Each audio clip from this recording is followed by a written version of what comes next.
I'm Dave Lowe. I'm the GovBrief host. I want to welcome Jamie Blackburn, who's the director of iAdvantage software. How you doing, Jamie? Great. Awesome. And Kelly Chapman, and she works with the plant and animal agricultural scientists with iAdvantage. So you got a little bit of background in USDA work. Is that what I'm hearing? Correct. There you go. So tell us a little bit about where you guys are. Wait a minute, with iAdvantage. Did I miss something? Sure. You did miss a few, I think. Yeah. Tell us a little bit about iAdvantage before we get started. So we've been around since 2003. We're here in Cary, North Carolina, which today is just the most beautiful weather you can imagine.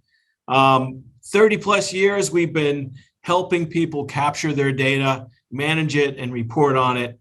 And almost all of our data somehow ends up in some way at the USDA, EPA, and FDA. And we are a small business and now a GSA schedule holder. Whoop, whoop. There you go. That's what I'm talking about. And yeah, we do want to welcome some folks here. We do have folks from USDA and EPA. That's the primary focus, but other people find out about us and come to us from GovBrief. So we appreciate that. So we will go ahead and let you. Here's what they said, Jamie. You're not going to believe this, but James said there's a best briefing ever if there's applicable solutions to data analytics issues we face in our agency. I think we'll talk a little bit about that, don't you think? Yes. All right. And Victor says we let data drive the strategy and highlight data limitations. Very cool. How about that? Yep. Let's see. Sarah is saying, if I learn how to maintain data integrity, big problem, right? Huge. Big problem, right, Kelly? Yep. That's so true. Charlamar, devise data and survey results and survey tool. Love it. We're talking about that too, right? Yes.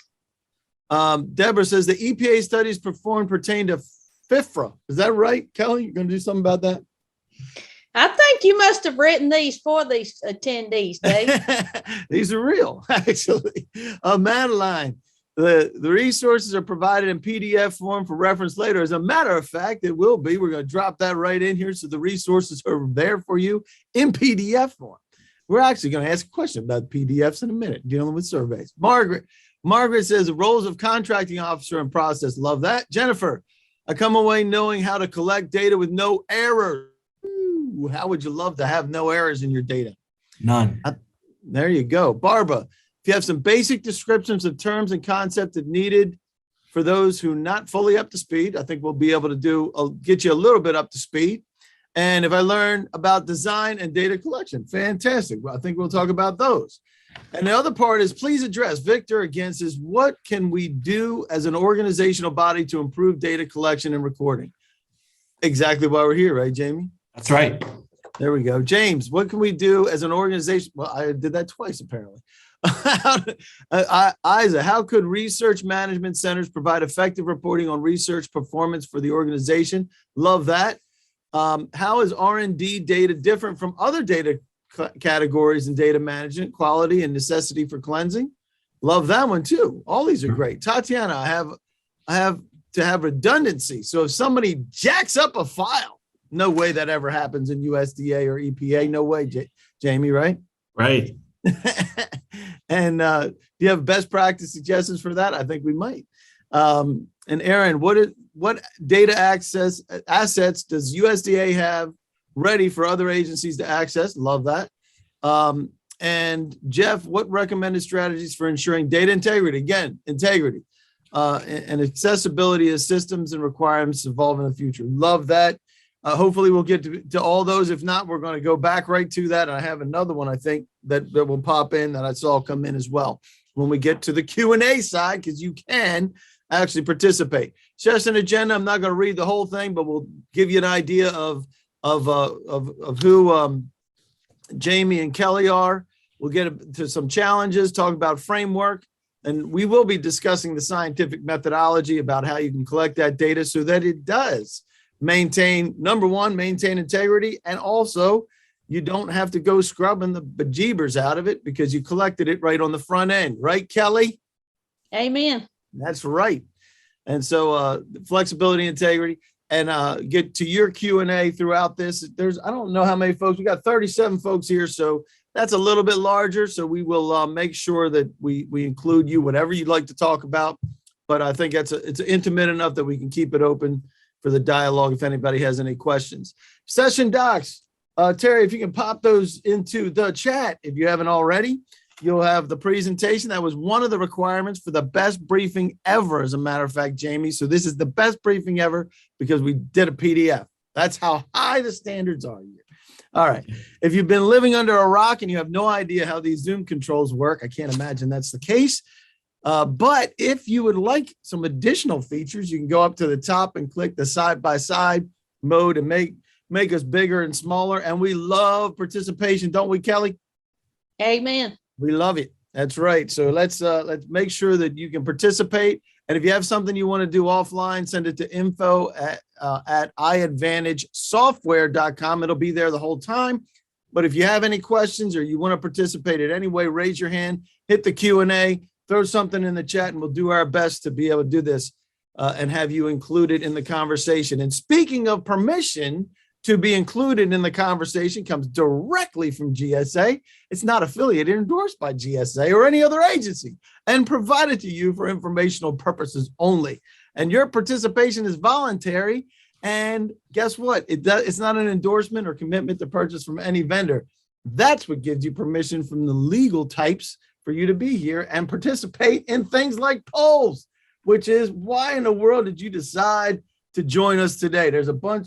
It's here. My team's looking for better data management options. My team needs a better way to manage old data. And I can't read the rest of that. There we go. And new data collection. My team needs a better way to share data and experimental phases, love, and making it live. I'm in procurement and want to learn about iAdvantage, or my boss made me come. Somebody's got to click that. You can pick as many as you want, by the way. And we will continue the conversation about that. So there's a whole bunch, there's folks here. If you'd like to open up and say, looking for better data management or manage old data, what are the concerns that you have? If you want to have the conversation, we can want to make sure we hit what you would like to talk about. And Kelly's already stoking people, making sure that they want to participate. And the Q&A. So I should like to know the data collection and reporting SOP and QA, QC for federal agencies and their partners. Wow. Kaminko, that's great. Great question. So standard operating procedure and quality assurance and quality QC, right? And then it would be nice to have an Excel comparison chart for all agencies to facilitate the comparison of SOPs and QA, QCs of the agencies. There should be some consistency. We agree there, Kaminko.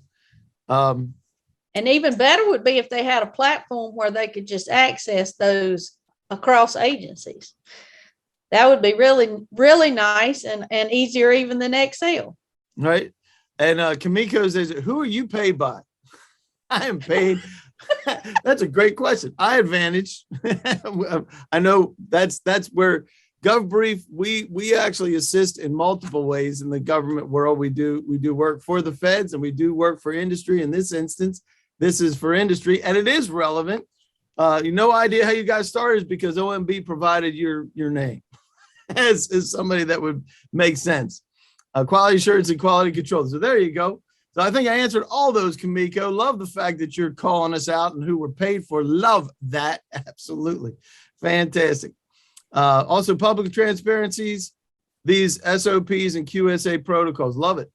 I love the fact that you're involved, and I'm not sure how much we're going to get into the QA and QC of interagencies, but I'll bet you by golly, with some of the conversations that we've had on this topic, Jamie, we could provide Kamiko a good conversation, follow-up conversation to answer whatever. I don't know whether whatever Kamiko needs. How about sure that? Can. So there you go. So let's see. My team is looking for better data management options. That's good news. And my team, I'm going to end this poll. I'm going to share it for everybody so we can keep the conversation going. And if there's any other Q&A about this that you would like to talk about, so look at that. Kelly, what do you think? Matt, I'm not sure I'm seeing what you want me to see, but what I'm just, it looks like. You're looking at the poll, like the poll results, right? Okay, well, it looks like we have about 36 of 37 people that responded. So we really appreciate that participation. What we would like to better understand is when you talk about looking for better data management options as we go through today, understanding what your current opportunities are and how you're managing data. Also, the second one looks like it would be the second most important, and that's new ways or better ways to manage old data and new data. And that is across industry, government, everywhere right now. And that is part of what we hope to talk about, what's important when you are collecting new data, how to set that up, and also how to manage it going forward. And so this is wonderful. Now, Dave, I'm still learning this process. So are the participants able to talk with us right now? They can, if they can raise their hand. They can shoot in a chat, or they can do the Q&A. Any way they want to, they can participate. I'm gonna stop sharing that so that that's out of everybody's way. I think that makes it disappear off of your screen. So we know that there's a bunch. Wait, let's make sure that's good. We know that there's a bunch of issues. If you have any questions or you want to engage in any way, pop it in the chat or the Q&A, and we're good. Is there? I would also just like to say to all the participants that don't assume that we already know everything about how your agency works, or that your group works the same as others on the call that's from the same agency, because we find there's a lot of variability within agencies and across different teams, and we want to understand that better so we can help you as much as possible today with your questions. No doubt. So we also know, Jamie, we know there's a bunch of big data challenges. Sure. Part of us coming into this conversation was really about the fact of what we've learned over 30 years of dealing with the sponsors who have just unbelievable amounts of data, and the data is exponentially growing, so that it's at that point where, I find this part, a 4 filing cabinets worth of data every 15 minutes. That's like a full pickup truck full of paper all the time that we're all creating individually. And so then there's 463 exabytes. After exabytes are zettabytes, and then yottabytes, my favorite. So when we get to there, I'm not sure how we're going to deal with it, but it's not going to stop. In fact, as we're talking right now, our data is growing. It's created huge management issues, everything from people taking data and summing it up, the derivation or even the manipulation of, and the lack of security around data, about having our data collected. And then we know that it has a life, and some life is really extending. Believe it or not, we don't want to get rid of data. It's unless there's a policy. We want to continue to keeping data for future reference, especially in our world in the scientific industry. Poor documentation, well, as data grows and someone thought why they're collecting it, they may have forgot to tell someone else why they're collecting it. And huge integrity gaps. We may collect enough data individually, but it never comes together. And you can imagine if one person only asks for zip code and one person only asks for a town, there'll still be issues as towns grow with new zip codes. So huge gaps, tricky to convert data into valuable insights. We all know that this data is going to have artificial intelligence placed over it someday. And we also know artificial intelligence is making a difference, but we still need to collect data for our own reasonable methods of making good decisions. We're not collecting it for just to feel good. We're collecting it to make good judgment calls. That's a good call. Growing data for use in business zones will not scale. It'll just keep going. If you're collecting bad data today, you'll have bad data tomorrow integrated with the new data. And autonomy review by all stakeholders. We feel like this is something that needs to be there all the time. So if you need data, as you start collecting it, you don't say, well, I'm going to check it out in a few weeks. You want to see that it's growing and growing correctly. Yep. Fantastic. I love that. And so how do you collect or get your data right now? And we already know, because we've done a couple of these with different agencies. This is more specific to USDA. and EPA for project and study management, because that's one of the areas we drill down into. So how are you doing it? Spreadsheet, paper forms? You can pick as many as you want here. Survey tool. And we already know pretty much, some folks are doing phone and email still. That's good. We know that one of the biggest ones is, we already know what it is pretty much, but phone and email taking a lead here. Jamie, I didn't expect that one. Yeah, Did you? no, I didn't expect that either. Huh? No. Yeah, and USDA, NRCS, and different places that deal directly with on-farm participants, phone is a huge part of it still. There's actually still live phone surveys and so forth that those agencies do every year. Wow. And so that is still a big part of it. And That's wild. And we need to give this group a pat on the back for being so actively engaged in these polls, because it'll help us to do a better webinar that's suited to what you are looking for today. So we thank you for participating. Absolutely. And then going all the way down to having actually some of the tools in hand, right? So That's right. From the paper forms all the way and emails all the way through. I'm not surprised about the top one, though. I can tell you that, Jamie. And we got a raised hand, Dave. We had a raised hand. While Yeah. we're doing that, let's pop open to Gerald. Gerald Tillman, you there?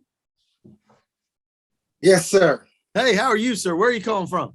I'm in Maryland. I work in DC. Fantastic. Welcome aboard. I'm not too far from you. Go ahead. What you got on your mind? I'm USDA NAS Chief of Survey Administration, responsible for over 350 surveys a year. And you don't have all the answers there for us at NAS. Phone is one, but we do face-to-face interviews with producers. Nice. And we actually collect data for mostly all the USDA agencies within USDA. All righty. So we need that. So note to self, add face-to-face to that, right? Kelly fails on that one. I should have known that, Gerald. So thanks for Gerald, calling me out on that one. That's all right.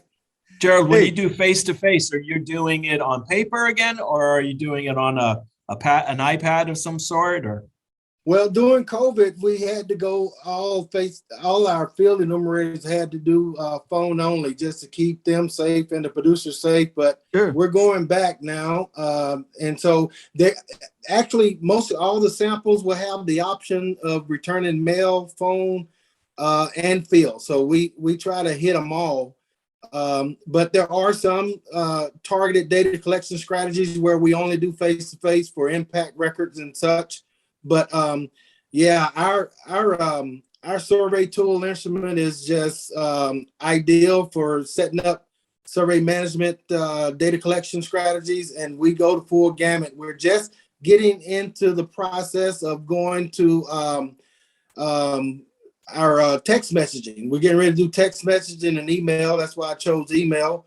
And a lot of our agribusinesses, we do agribusinesses as well, like grain elevators and such. Where it'd be better if they do it by email or text. And so we're getting into the next level of technology with collecting data. Well, fantastic, Gerald.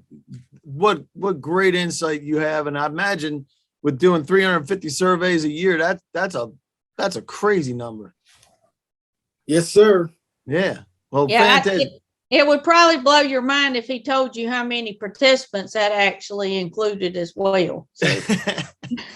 Yeah, don't leave out the census of ag. That's the only mandatory. All the others are voluntary and surveys. And as everybody in statistics that do surveys, we have taken a hit on response rates, and we're trying to figure it out. It's no different than us. When we start, it's funny you say that. We were talking about this early, Gerald. In doing these briefings, we do surveys as part of it, like this poll, right? So the poll itself is a survey, but we were talking that it used to be that we had 90, 95% usually, and now it's about 77%. And Kelly said, I can't call the people losers that aren't responding. She said, don't do that. No, we're going to nicely ask if those 7 of you who have not responded would do so. We would greatly appreciate it. There you I'm go. trying to teach Dave how to act, but when you hire these people, you just never know what you're getting. So That's right. That's a fact. You never know what you're going to get. Right, Gerald? That's all. Yes, sir. Thanks, and man. Gerald, before we move away from your input, could you share with us anything about what the current software or survey tools you use are in terms of, I know you've mentioned text message and so forth, but I'm sure there's a software that facilitates that.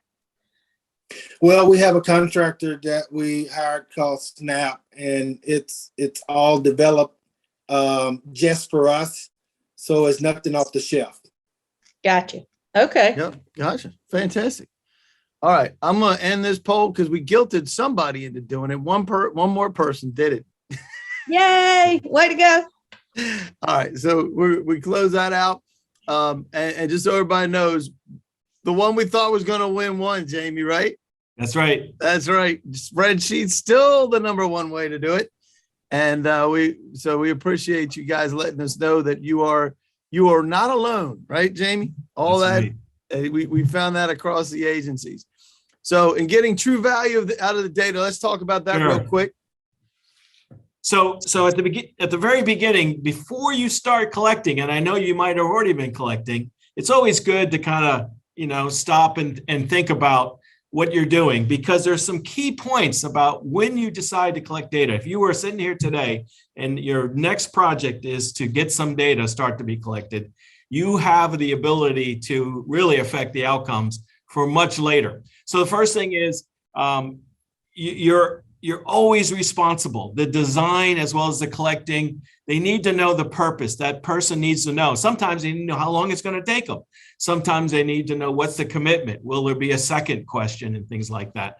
So it's always important that you take on that responsibility of that data that you're asking for. The second one is, and this is something we've learned after years and years of collecting data, is it's very expensive to ask people to stop and provide answers to things. Sometimes they're interrupting other work, or sometimes they're actually having to go off and do some research. And any kind of mistakes that you haven't thought through, of potential mistakes, can be very expensive at the back end, because it's really hard to fix. This is a measure twice, cut once situation. Yeah, absolutely. And we see that a lot of times where in the AI world, they're trying to get the data to be usable after the fact. And all of it is mistakes, usually resulting from mistakes in the framework in the beginning. If there's any data scientists here, they're able to tell us. This is where they spend a lot of time. So we asked how you collect it. Now tell us how you manage it, because now you're talking about, okay, you got it. And Jamie's talking about that very thing. Once you have it, now what are you doing with it? Is it transferring by email, transfer files with SharePoint or some kind of portal? Or does it just happen verbally? There's another place. And by the way, I can tell you this, Gerald. You can pop open your mic anytime. I have you unmuted. I know that you have understood the protocols here. You can mute yourself and then unmute if you want to throw in any time on what's happening within your survey world, because this is exactly what people need to know and what they're up against, and how important it is from the beginning to get that data right. And sometimes, you go ahead. Yeah, we actually to manage and track, we actually use R and have created a dashboard that tracks every survey. We know how many are checked in, we know how many are edited, we know how many are clean, and the estimated response rate. So that's been a real plus, and any and everybody in our agency can know where we are with projects. And the other thing that we've improved on, we've have the data collection portal, so farmers can either create their own profile, and we kind of piggybacked, and USDA has the farmer.gov where producers can go in and do all their FSA work and sign up for programs, and they can also pivot back and forth between the portals, between NAS portal and the farm.gov portal. So making that connection that we've been trying to do that for 30 years. Producers have been telling us to make it but it's so easy, Gerald. Why is it taking so long? Yeah, so we figured it out. We got it working, and so they can come in and do their survey and then do their business with the rest of the USDA agencies. Love it. So it's integrated into your whole system. That's very cool. Yes, sir. And it's all in the cloud. All in the cloud, flying in the cloud. I think All it right. is also important that even Gerald's conversation here highlights how many different divisions there are. I think he is referring to the National Agri-Marketing Services, and then, of course, the Farm Service Agencies. We haven't even talked about the some of the other NRCS and so forth that is important. So there's a lot of different portions of USDA where data is handled. And so glad that we have lots of those people today. Absolutely. And Kamiko is the superstar of the chat. So, and the Q&A, it's Q&A. So please speak to limitations on Government Data Collection and Paperwork Reduction Act. Yep, and ICR, et cetera. So the Paperwork Reduction Act does apply. However, there's sometimes you don't have any other option, right, Jamie? That's right. Yep. We're generally driven by whoever the customer is about what we're doing, and usually at that point we start to talk about the various support structures that we have to accommodate. And it's not just sharing it everywhere. It's actually making sure it's shared in the right places. And such. Yeah. And speaking of that, please speak to accessibility to publicly funded data collection results as taxpayers are paying for it. Love to be able to talk a little bit about that. Kamiko, we're going to take that one. Jamie's going to talk to you about that individually because it really depends on what it is that you're surveying and then how that gets released on the back end after the fact. Right, Jamie? That's right. And I do think it's quite interesting that the poll results are leading into what we have to talk about. So I think many of you will find that this is what you were looking for in terms of information today. Awesome. And Kamiko, you got so many great questions and comments.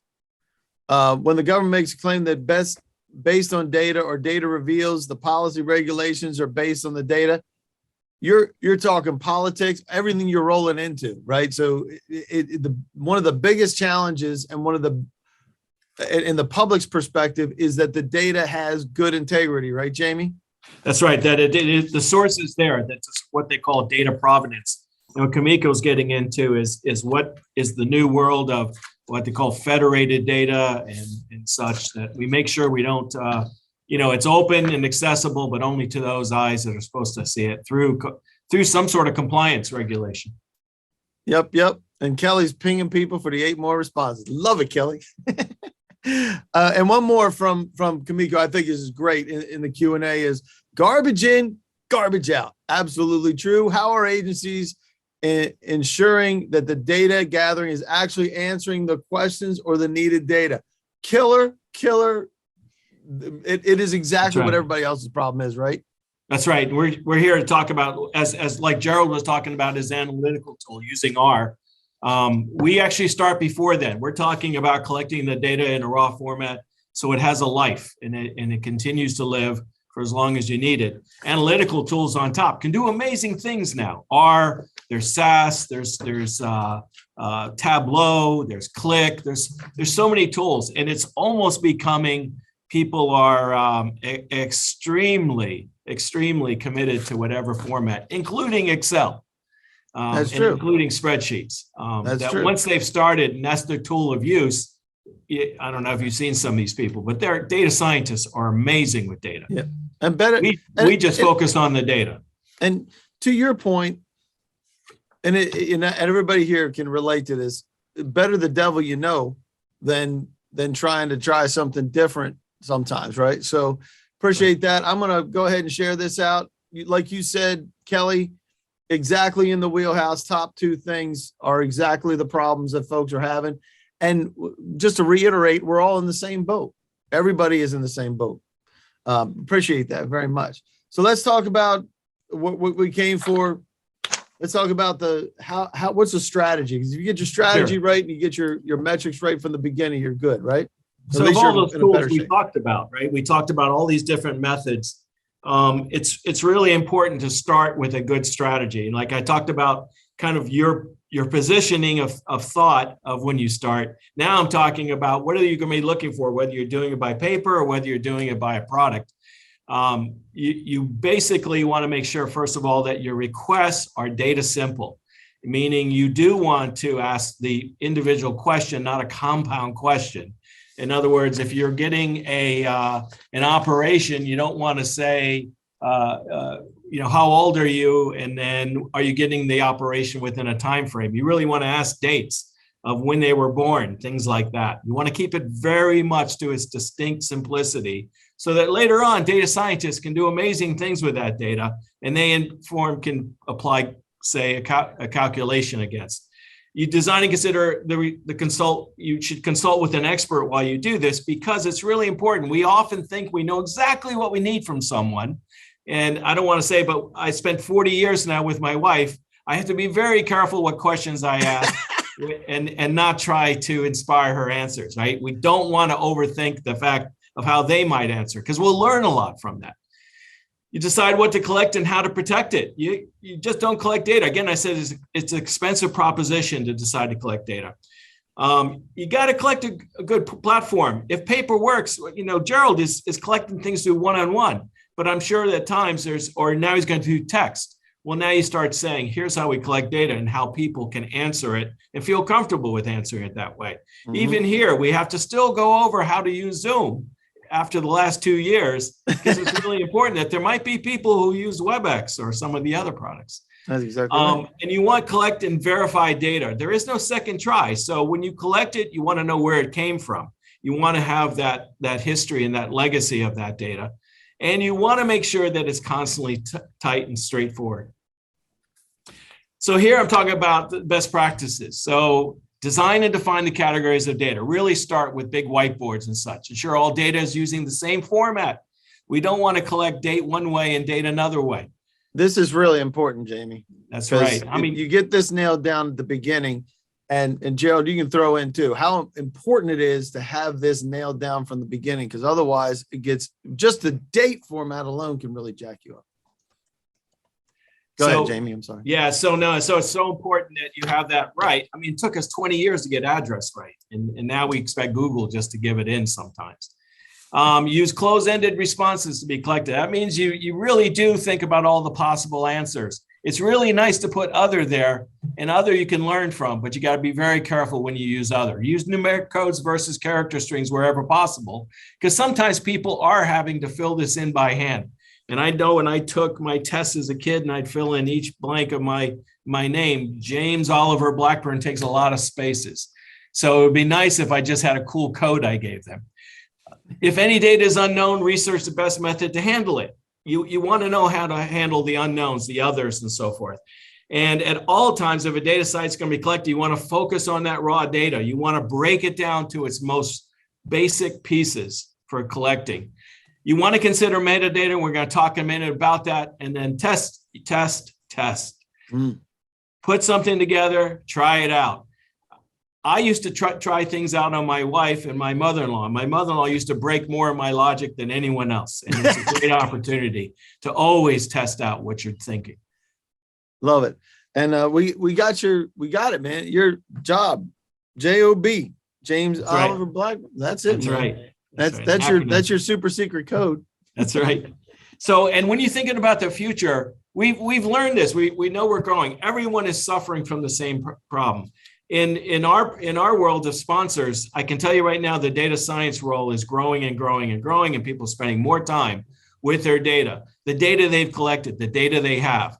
So metadata is coming, and metadata is starting to be used more and more. Some people here, Gerald may already be doing this, but it's really talking about the data you collected. So you can describe, we collected this for this reason. We can say that this provides you the most, probable answers for this condition or something like that. Yep. And in fact, beyond metadata, there's a new thing about the sharing. And this is, of course, under the rules of compliance and regulation. and to make sure that what they call federated and that is fair. It means that it is findable. So if a data scientist wants that data, they don't have to find the person. They can find it through these type of metadata catalogs and such. It's accessible. I can get to it. If I can't get to it, I know who to talk to if I need to get it or if I need to find out what rules. There's amazing things going on in some agencies around this where we see even litigation overruling what people can see and can't see. It's interoperable, meaning that it is actually usable within code. Where we talked about what products we love. Gerald uses R. I'm sure R has all sorts of capabilities, and it's reusable. We don't want to ask the same person. How many times do we ask the same question twice? And we've answered it. How great is it when they actually already know something about us? Absolutely. So you want all these things to be in there. And this goes to what Kamiko was talking about in the mandatory federal applying records retention, disposition, and scheduled for gathering, and what can be done and what can't be done. All that flows through this FAIR model to say, hey, what are we doing? Start with why are you even collecting this stuff, right? So often we miss the why, and then that helps people answer the right questions for us. So I love that, Jamie. That's yeah, if you look up FAIR now, it's a great model to build to. Most of us aren't there, but most of us can start to see why we want to get there. Exactly. So why scientific methodology, Jamie? So this is the basic heart of why we came up with our product called eStudy, but this is the heart of why we've sort of evolved at being a scientific group. And so out of necessity, and Kelly will tell more about this, but out of necessity, we found that we needed to follow some basic rules of a good methodology. The first one is you define the problem or the data requirement, you design the process to answer it, and you do it over and over, and then at some point test it, right? And then you manage that process through the entire data collection. And you even do things like, which we're getting used to with blockchain stuff, is you don't allow people to delete data. You don't allow them to just get rid of things unless there is a pre-thought out process. And then manage, review, and communicate and report data. You know, nothing's worse than you need to get data and it's Monday and you feel like you're exhausted just getting it out over the weekend. And then Tuesday, your boss thinks you should have answers. Well, you should. And so like in Gerald's case, they have a dashboard, tells them what's going on in a consistent way. It's such a key point to how we learn the heartbeat of what we're doing. Love it. And just to throw in here, just a comment, and homogenes. Sorry that I butchered that because I know it's not right. Just a comment. When it comes to farming, field enumerators have been very instrumental with establishing and gaining trust, absolutely, with farmers, as well as keeping the trust because they themselves have farming backgrounds. Enumerators are the backbone of data collection who helps with better response rates when it comes to field and face-to-face. Any argument with that, Jamie? No, absolutely. Fantastic. Great comment. Appreciate that. And tell me how you actually say your name, and I'll get it right next time, I promise. So then once we understand where the scientific methodology kind of helps with that, let's talk about the designing of it and how it helps you there. So we've kind of broken down to whatever product you choose or whatever even paper format, you want these sort of things involved. So if today you're sitting there and you have to do a collection, then you're going to have to decide how to do it or what product to use. The first thing is you have to minimize those repetitive tasks for those who are collecting it. Sometimes people can be asked so many times they get frustrated just because you're the new one out. In our case, we're designed by scientists for scientists. That's how we came about being, because we kind of figured we had to have like over 100 fax machines back then in order to get through this. And that wasn't going to work because what we're doing is what they call edge computing. We're out there in the fields, online, offline, and we're doing it when they're ready to respond to our studies. You want to quickly create studies all along the supporting study information, meaning you want it all to come together. You want those all to be available. And then finally, security of data protection. Absolutely. The most important thing that we hate to say, we think we have a really cool thing like in our case, our software. If it's not safe and if it's not controlled and managed, it ain't going to work. You're absolutely right. Okay, so then the collecting part, that's the next part. So you've designed it, now you're going to put it out. In our case, we often do things like campaign it. In other words, Monday morning, we're going to start doing this. You want it to be uniform, consistent. In our case, the people who collect data like our format and they like the way, they like seeing it. We do it for several different sponsors and they see it across the board. You have to be able to do it really wherever they are. We're remote. Especially now. That's right. It's a decentralized study manager. So it's both online and offline because we don't have perfect networks throughout the world yet. Secure and compliant with, in our case, with the requirements that we're judged by. And in fact, they're just growing. I mean, I'm more and more now hearing about GDPR and such. We have to continue this and keep up with it all the time. So everybody who's in our role has to do that. Then there's APIs. Data scientists really don't want to have to go through massive databases anymore. So they do want an API so that their program that they love, and in Gerald's case, it was R, can get to the data easily and without kind of my time to tell them how to get to it. So we've set up APIs over time to do all these type things like importing, but more importantly, getting the data out for exports and then putting into our system. Yep. And so we're up to the next one, which is, now we talked about it. We talked about collecting, talked about managing. Now we have to communicate this with everybody. And the same kind of thing applies here. Email, online, verbally, hard copy with PDF. We see that sometimes, right? Right. Summary reports, only summaries. Data is only shared at the end of the event, or by re-entering the raw data in another format manually. We have seen that as well. And Jamie, you got a question in the chat box. You mentioned user design templates, or that's a question from Marion. Sure. So we'll talk about reports in a minute, but as far as design templates, we use forms and such to enter the data. And oftentimes they're based on previous work as well. So in other words, if two different people want to collect something, we make sure that we use kind of the same format amongst both of them in collecting. And in reporting, you'll see templates. Well, Kelly, you could talk to this. The agencies require a certain method of delivering the data to them. And we are able to do that on the data when it's needed. Kamiko is asking, is an iAdvantage software a government contractor in terms of data management, or just for training, or both? Great question. It is. It's our tool. It's our data management tool. It's that design, that collection, and we'll hear about it in a minute, reporting. Yep. That's great, Kamiko. Thanks that was a softball setup, just saying.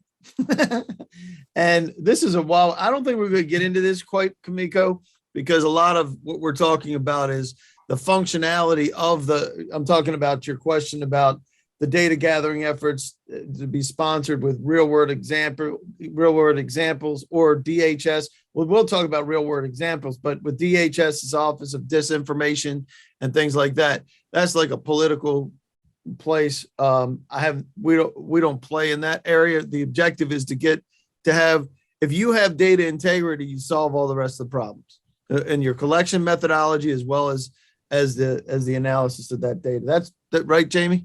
Yes. Yeah. Even the ability to go back and audit our data, where it came from, who changed it. We actually if someone changes an answer from one point to the next, you can ask them to basically confirm and authorize that change. Yep. And we will get in, we'll get you some links as well as some examples of what's been done at USDA and the different methodologies as well. That's what Kamiko's asking. And I think you're going to have a long conversation with Kamiko after this. Great.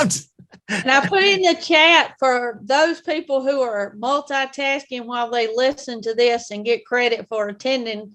We need your input on this poll. How do you communicate your data? We're still missing some folks. So. Threatening. There, see, love it. All right, so we'll leave that open for just a minute. But while they're talking about that, because ultimately you're talking about feeding that information back out to the stakeholders, right? Which is really the reporting part of this. I'm going to go ahead and end this so this gets out of everybody's way, but most everybody is using some sort of portal. So that's what's happening.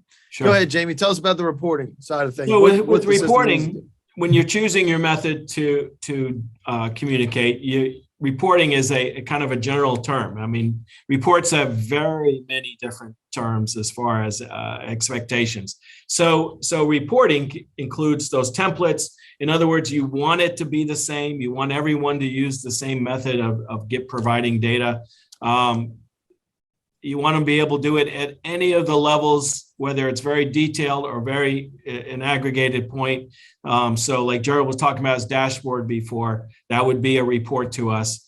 Reports can contain text, tables, and images, and then publishing formats can be added at any time or unlocked. In other words, when your boss says on Tuesday morning, hey, what's going on? You can give them an exact nature of what's going on and a number that's done. Just like if you notice, our scientist, Kelly, has been watching how everyone's responding to the polls, because that's how people think, especially in science.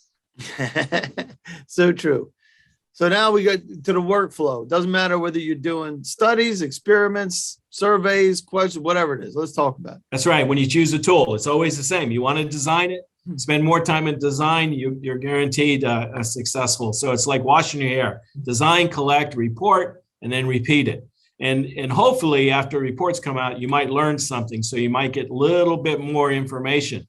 And with our tool, for instance, it's not unusual for someone to realize that they're learning during, say, a study. They're able to add in one more question for every subsequent call without affecting the original request. Yep. Jamie, I'm just going to throw in here quickly because I know we're going to run out of time, but to the people that are interested in learning more about how to set up their data, we encourage people to look at the end result you want during the design process. And not only what is happening in the in-life phase, but what do you want in that report at the end to make sure you have it set up correctly in your design process. Yep. And then about the, now you're talking, this is your particular platform, but as we were talking earlier, within the whole framework of everybody here, Gerald was even talking about cloud. Everything you're doing is in the cloud, right, Gerald? So all of this, you need to have that kind of access, but it has to work in other places too. So tell us about what you got, Jamie. Correct. Go ahead, Jamie. So with Gerald, he was saying that he has a portal. So that's where our cloud-based platform is. It's 100% web-based. It's scalable so that you can do 500,000 versus just 500 without much of an issue, and allows for data exchange and integration. You want that data to flow in and out of this hub of data. It's compliant. We spend a tremendous amount of time going through audits and such with compliancy to make sure that we're GXP in 21 CFR Part 11. It's immediate access of results for all stakeholders. As you're collecting it, as we've talked about several times, it's quickly and easily customizable to fit your science. So we found that our methodologies of using the scientific methodology works across the board. And we've also found that we continue to use our tool in different ways based on the users. So Kelly, tell us a little bit about what is this scientific methodology? You're the scientist. You're using this to do data collection. USDA, EPA, all of those are rolled into this. So tell us how it works. So the platform was set up, as Jamie indicated earlier, because we historically had been, our sister company started out as a regulatory study management firm. We worked with biology sites all over the world, not just in the United States. So we worked in multiple languages. We had samples and shipments and data that needed to be communicated to many different places. And this was a tool to actually manage all of that. And not only to manage it, but to manage it in real time. And we're talking about this started in the 90s. So this was way before that was a standard process for science or for any industry necessarily.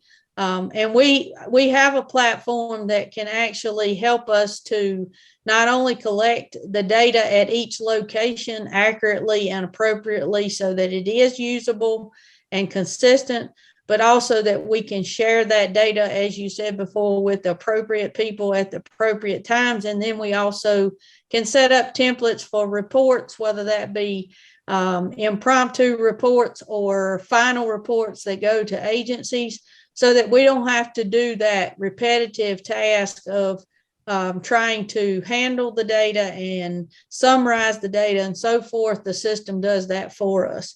So for instance, if I have a field site in Missouri that's collecting data in a corn trial, they are going to send samples to a lab that's in Florida.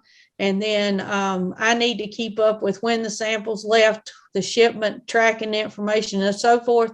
This system collects all of that. And then we have customized templates where we basically press a button. It pulls the information from the database into a Word document that is set up as a template. And there we have it. Voila. We basically have a report that's maybe 90% complete. We go back through and tweak it. And so this system was light years ahead of its time. And still what it brings to the forefront that we've been talking about today is that we do both sides of the coin. We're very accustomed to the science side or the data collection needs, what has to be built in for good data in the front end, so that what you get out of the back is not the garbage that we have talked about before. And also so that long-term data can be merged together. We understand what can and cannot be done in terms of pulling old data and new data together. So and I think what's interesting with what you said, Kelly, is that the EPA reports are formatted the way the EPA wants to see them, USDA the way USDA wants to see them, and they can be formulated for whatever agency there is, as opposed to having to pull that back in. And one of the questions that was in there, a little sneaky question you put in there, Kelly, was manually transforming that into something that looks like the way that they want to see it, right? Right. Yes. And I think that it's important people know that, yes, we have been in private industry and work with some of the largest agricultural companies across the world for 30 plus years now. As I said, we've worked in Spanish, Portuguese, English. We have translation abilities. And all of that is because we learned it from necessity, that was part of what we had to have to do business. But it applies across anything that has to do with data collection and management. And Gerald says, "Hey folks, good to meet you." And Kelly, you were right on to focus first on the needed outcome expected of the study to build the survey. Thanks, Gerald. And designs and ask correct questions. We also use iPads for our field enumerator staff, where they manage their assignments, case workload. Enjoy. He has to sign off. Thanks, Gerald, for joining us, and make sure we catch up with you for sure. Really appreciate you joining. We really appreciate your input, because obviously you know what's got to be done. That's exactly right. I mean, you're doing 350 surveys a year. You better know. All right. That's right. So tell us, so speaking of that, the 350 surveys, that's just Gerald. So tell us about the type of system growth you guys are seeing here. Sure. The type of stuff that Kelly's doing, our database right now, just to give you a sense for this year, is got 445 projects, 1,648 studies, which are made up of 18,000 trials.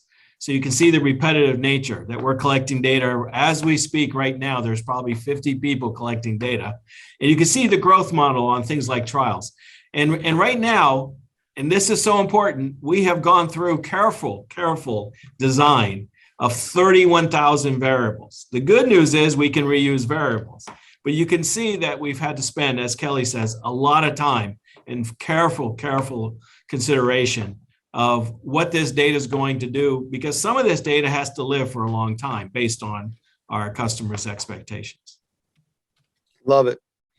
So here's the next question, and I'm already typing for Kamiko because we definitely have a lot more to talk about. And if you want to continue the conversation, let us know when you want to continue the conversation, because talking with you guys costs how much?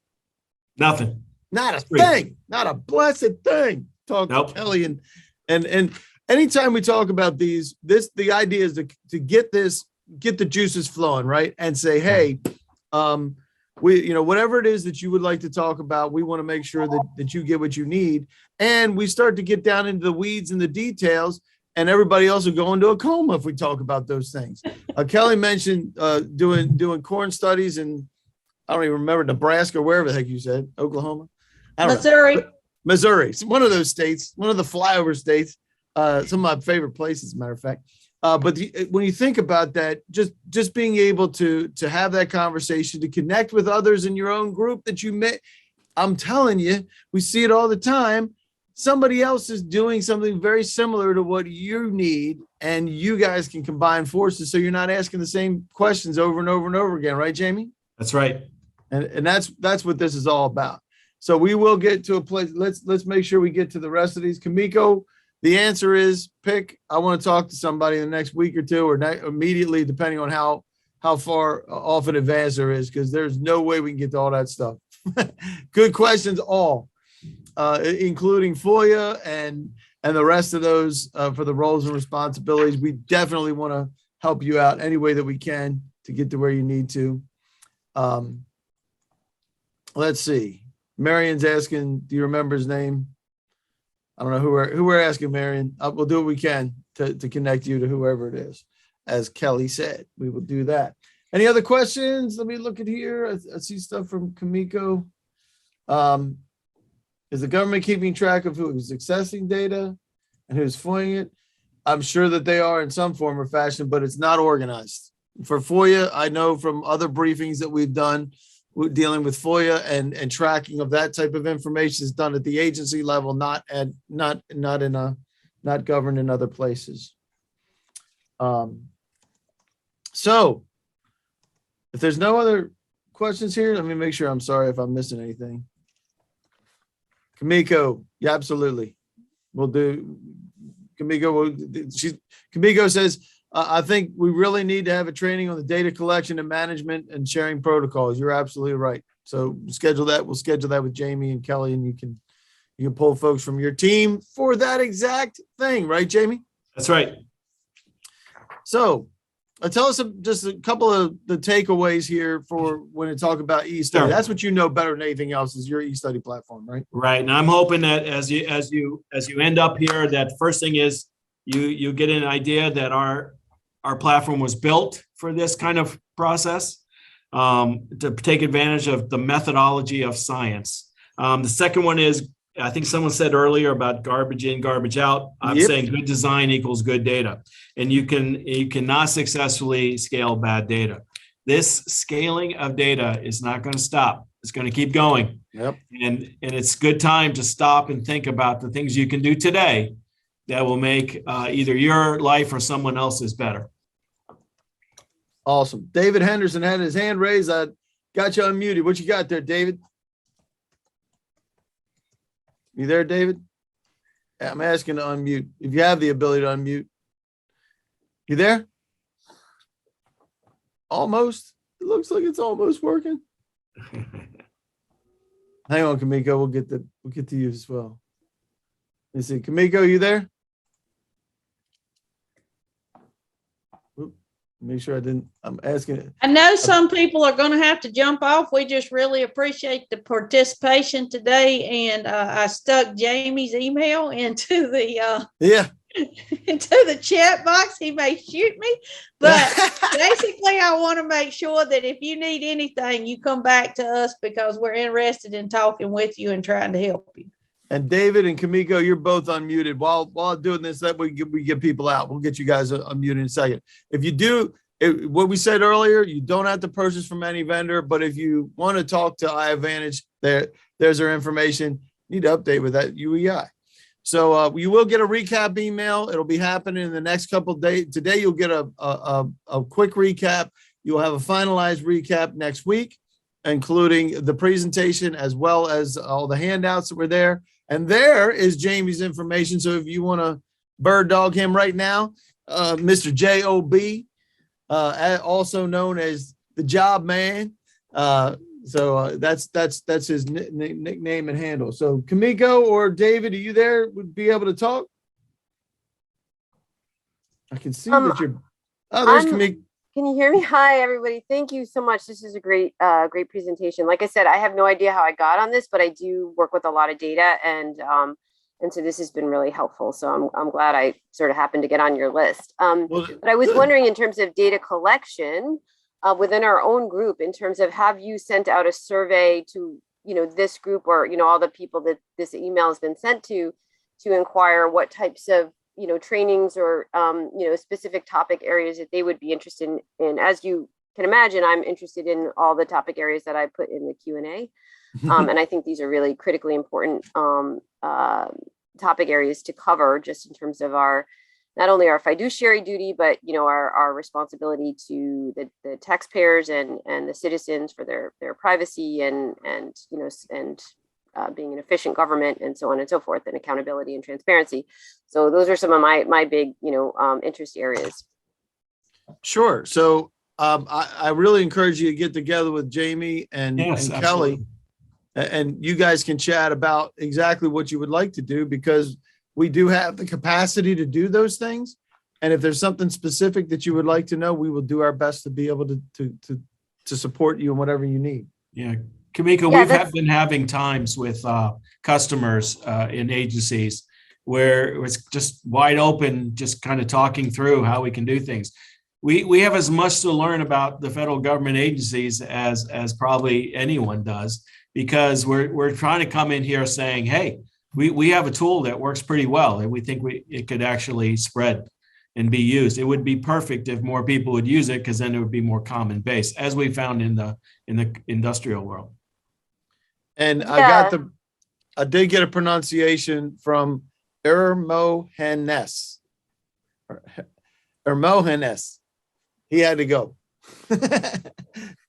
So I appreciate that. Kamiko, did you put in there that you guys wanted to talk, right? Yeah. So we'll follow up. We'll make sure we get the follow up with you for sure, right?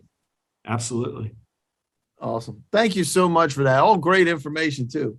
And it sounds like we could do a whole nother briefing just on that alone. So Kamiko, you're awesome.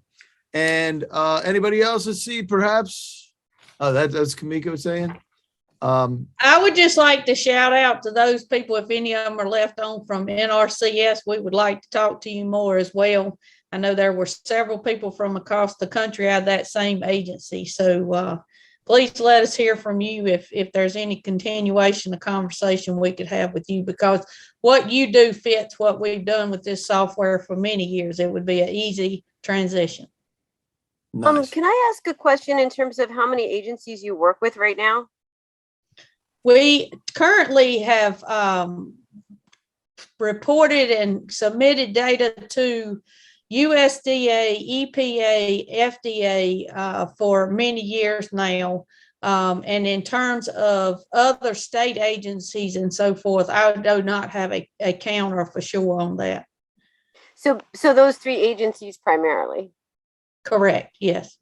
I see. And has there been discussion about, obviously they're very data, the whole federal government is very data heavy. Every agency collects data, but in terms of like having one, for consistency purposes, having one contractor sort of be the liaison for all federal agencies. Frankly, just to be perfectly honest, I feel like this should be a government function, like maybe, but regardless, I know that we contract out a lot of work. And so, but I think it needs to be consistent.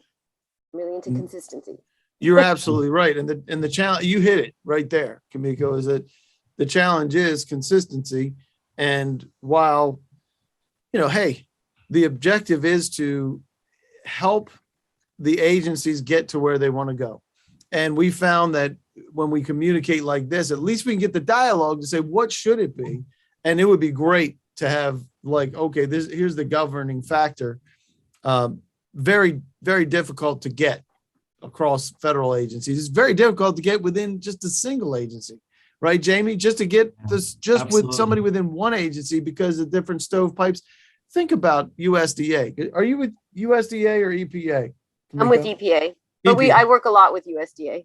Exactly. So bridging the gap between those, that's one of the reasons why we did this particular interagency briefing, is because, hey, you're right.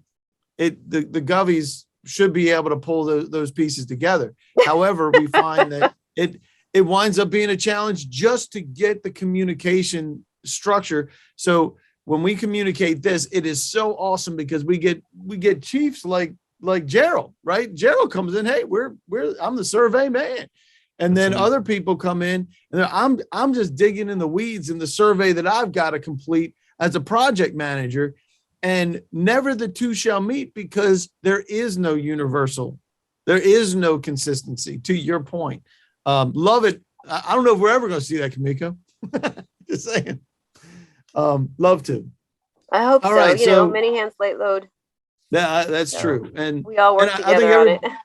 as long as people are at least willing to have the communicate, like you throwing stuff out there. I need this, I need that. Boom. Let's figure out how to do that part, and then evangelize the fact that can turn into a best practice, because we see that happen with the CIO Council, with SaaS software, and all kind of stuff, right? So you see these things start to gel over time, and then we could talk about the way that breaks apart later anytime. But great to have you. We will let everybody go. Any parting comments from you, Kelly? You're awesome. I don't think so. Just again, I think this audience gets a big winner sticker today. We appreciate the participation, and I think we also have some good opportunities to work together in the future. So we look forward to hearing from y'all. Absolutely. Appreciate it. Oh, I need to close that poll, don't I? I didn't even close it. Look at it. I got the thing. I got it into talking, and imagine that, me getting into talking, Jamie. Yeah. Shocking. Very Isn't it? Everyone your- have a great day, and thank you so much.